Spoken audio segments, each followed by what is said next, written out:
Hello, this is problem B for the tutoring videos. This problem, same as before, asking to evaluate the limit, or asking to evaluate this integral, or determine if it does not exist and why. So at first glance, you can tell this probably is not going to be pretty, because here we have from 0 to infinity of x sine x squared. Well, we know that x is going to grow infinitely large, so we're going to be taking the integral of something that's a giant mess as x grows very large. But that's not a very good explanation for why this integral cannot be evaluated. So let's go through the steps. So this is an improper integral. So we'll say that rather than evaluating the limit at infinity, evaluating the integral at infinity, we'll evaluate as the limit of integration approaches infinity.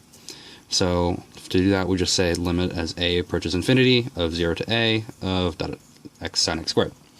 So to do this, like the last problem, we're going to be using a u substitution, where we set u equal to x squared, and du is just 2x. So over here, you can see we've swapped in u, but notice that here du is 2x, so we have to put, so I left out this step, but there's, imagine a 2 here and a 1/2 on the outside of the integral sign. So that's what this is.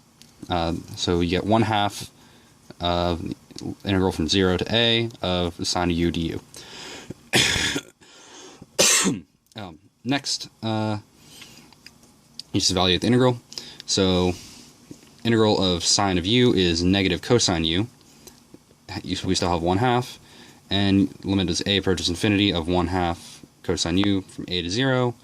Well, you can't see, this doesn't make sense. Cosine of u as u approaches infinity, you can't evaluate that. So we have to say that this integral doesn't exist, because cosine oscillates, and it doesn't really make any sense to say you don't know where it's going to be, on which side of the x-axis, or how far on either side of the x-axis it's going to be. So this just doesn't make sense, so we say that this integral does not exist.